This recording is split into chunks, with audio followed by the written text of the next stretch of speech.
Hey everyone, for those of you that use the Q Up auto lift on your manual turntable, I wanted to share a little modification I did to actually turn off the motor on the turntable once the arm lifts up. So this mod can be done on any manual turntable.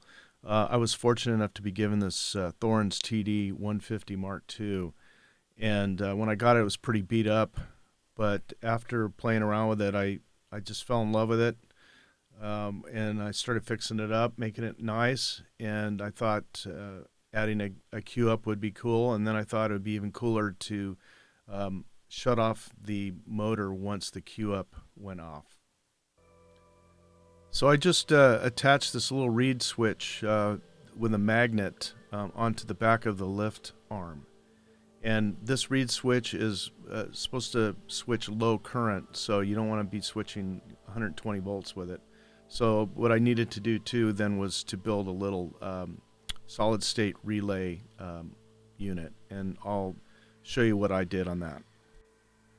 So the cost to modify your Q up lifter and build the solid state box shouldn't be over $25. I found a simple way to connect and disconnect the modified Q up lifter to the solid state relay box was to use this 1/8 inch mono extension cable. So the first step is to cut the male side of the extension cable to about 8 inches and attach and solder it to the reed switch.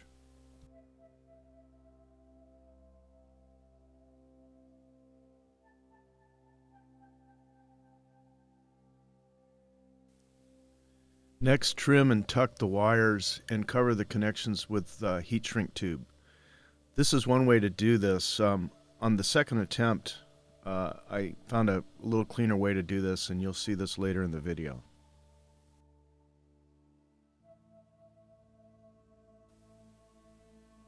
Next, crazy glue the magnet to the back side of the lift arm. Try to get it as close to the main body as you can, but make sure it doesn't hit.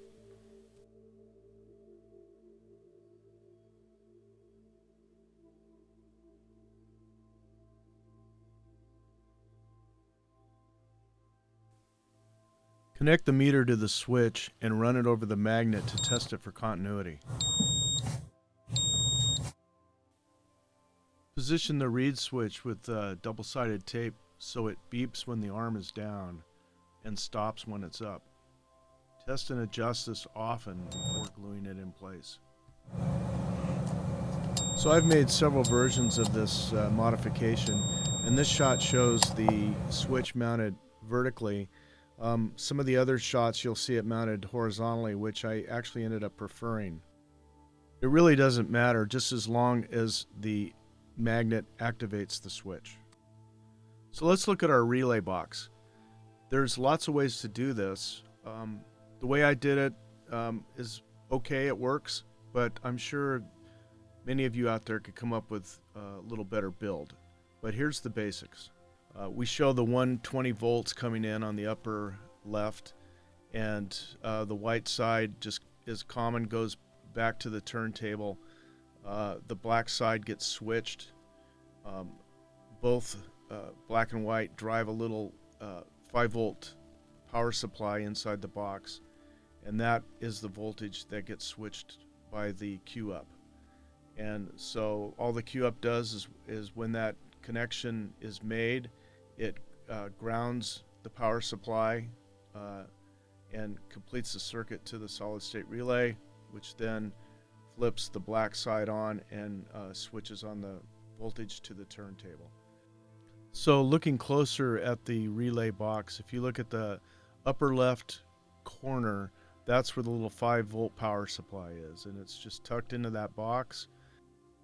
The thick black wire on the left is 120 in, and then the black wire on the right is the 120 out that goes to the turntable.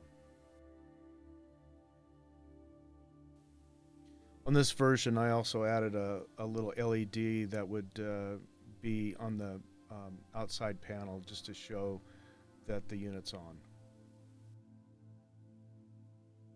Use this as a reference to build one better than I did here. Also, the relay you see is a 25 amp. I've done another one with a 10 amp, which is more than enough because a turntable motor really doesn't draw that much current.